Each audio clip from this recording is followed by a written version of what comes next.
ভেন্ডির যে কোনো রেসিপিকে টেক্কা দিতে পারে এই ভেন্ডির দো পেঁয়াজা। স্বাদটা বেশ ইউনিক, রুটির সাথে তো ভালো লাগেই, ভাতের সাথেও মন্দ লাগে না। রেসিপিটা পারফেক্ট করার জন্য থাকছে প্রচুর টিপস, তো চলো শুরু করি। প্রথমেই ভেন্ডিগুলোকে খুব ভালো করে ধুয়ে জল ঝরিয়ে একটু শুকনো শুকনো মতো করে নিয়েছি। প্রথম টিপস, ভেন্ডি ধোয়ার পর কখনোই কাটতে যাবে না, এতে খুব হরহরে হয়ে যায়, ভাজতে অসুবিধা হয়। সবসময় কাটার আগে ধুয়ে নেবে। কড়াই বসিয়ে প্রথমে গ্যাসটা অন করে ফেললাম। কড়াই খুব ভালো করে গরম হয়ে গেলে কিছুটা সর্ষের তেল দিয়ে দিলাম। তারপর এখানে ভেন্ডিগুলোকে আমি দিয়ে দিচ্ছি। তোমরা চাইলে এগুলো একটু বেশি তেলেও ভাজতে পারো, আবার একটু আমার মতো কম তেলেও ভাজতে পারো। আমি এখানে একটু কম তেলেই ভেজে নিচ্ছি। খুব সুন্দর করে নেড়েচেড়ে মিশিয়ে নিতে হবে। আমার দ্বিতীয় টিপস, ভেন্ডি ভাজার প্রথমের দিকেই কিন্তু নুন দিয়ে দিও না, কারণ এর থেকে একটা পিচ্ছিল টাইপের জল বেরোয়, তার জন্য ভাজতে খুবই অসুবিধা হয়। নুনটা কোন টাইমে দিলে একদম পারফেক্ট ভাজতে পারবে সেটা একটু পরে বলে দিচ্ছি।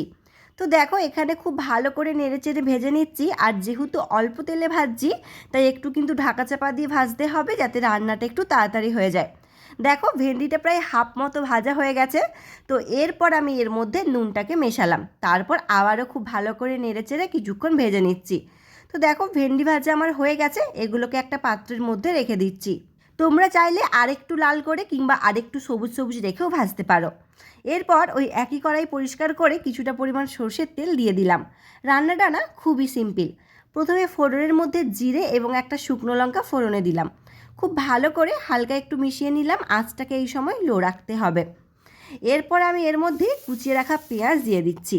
এখানে কিন্তু পেঁয়াজ বেটে ব্যবহার করতে যেও না, চপার থাকলে খুব ভালো, এরকম সুন্দর করে পেঁয়াজটা চপ করে নিও, না হলে হাতেই খুব মিহি করে কুচিয়ে নিও।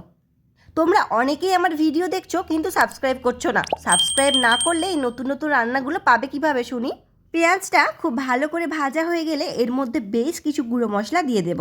যেমন প্রথমেই দিলাম লঙ্কার গুঁড়ো, ধনের গুঁড়ো, হলুদ গুঁড়ো, তার সাথে সামান্য একটু কাশ্মীরি লঙ্কার গুঁড়ো, এতে রঙটা খুব ভালো আসবে। হালকা একটু নেড়েচেড়ে মিশিয়ে নিচ্ছি, আর এই সময় কিন্তু আঁচটাকে একদম লো রাখবে।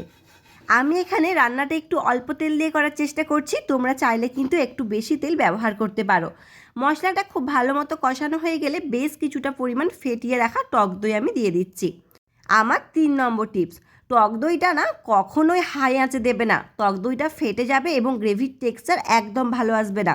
সবসময় আঁচ লো করে, কিংবা যদি কড়ার আঁচ খুব হিট থাকে তো গ্যাস অফ করে তারপর দইটা দিবে, তাহলে দেখবে গ্রেভিটা খুব সুন্দর স্মুথ হবে।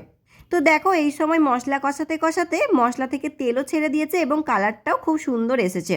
আমার 4 নম্বর টিপস, যে কোনো গ্রেভি রান্না করার সময় আঁচটাকে লো করে যতক্ষণ না তেলটা সেপারেট হচ্ছে ততক্ষণ কষাবে, না হলে কিন্তু রান্নার স্বাদ একদমই ভালো হয় না। অন্য একটা পাত্রে আমি 1 চামচ মতো ঘি নিচ্ছি। এতে কিছু জিনিস টস করতে হবে। প্রথমে দেখো ঘিটাকে দিয়ে চারিদিকে একটু খুব সুন্দর করে মিশিয়ে গলিয়ে নিচ্ছি। তো এরপর আমি এর মধ্যে প্রথমে দিচ্ছি কিউব কিউব করে কেটে রাখা পেঁয়াজ। সাধারণত যেরকমভাবে আমরা চিকেন কিংবা এগের দো পেঁয়াজা করার জন্য পেঁয়াজ কাটি, ঠিক সেভাবেই দেখো পাপড়িগুলোকে খুলে খুলে একটু কেটে নিয়েছি।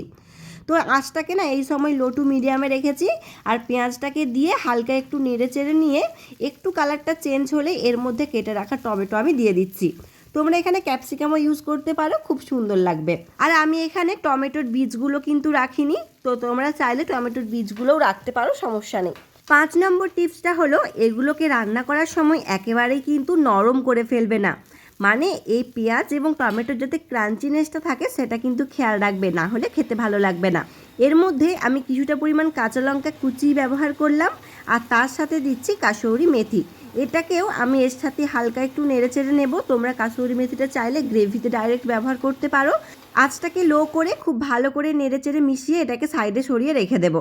এতক্ষণে দেখো মশলাটাও একদম আমাদের পারফেক্টভাবে রান্না করা হয়ে গেছে। এরপর আমি এর মধ্যে জল দিয়ে দিচ্ছি।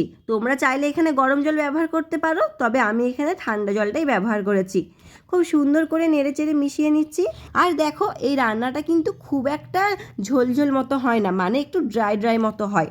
তো আমি সেই অনুযায়ী অল্প করেই একটু জল দিলাম, আর জলটা ফুটে উঠলে টস করে যেগুলো সরিয়ে রেখেছিলাম সেগুলোকে আমি সবার প্রথমে গ্রেভির মধ্যে মিশিয়ে দিচ্ছি। এরপর ভেজে রাখা ভেন্ডিগুলোকে আমি এর মধ্যে দিয়ে দিচ্ছি। আর ভেন্ডিগুলো না ভাজতে ভাজতে পুরোপুরি সেদ্ধ হয়ে গেছে, তাই এটাকে আর বেশিক্ষণ রান্না করার প্রয়োজন নেই। একসাথে সব কিছুকে খুব সুন্দর করে আমি মিশিয়ে দিচ্ছি।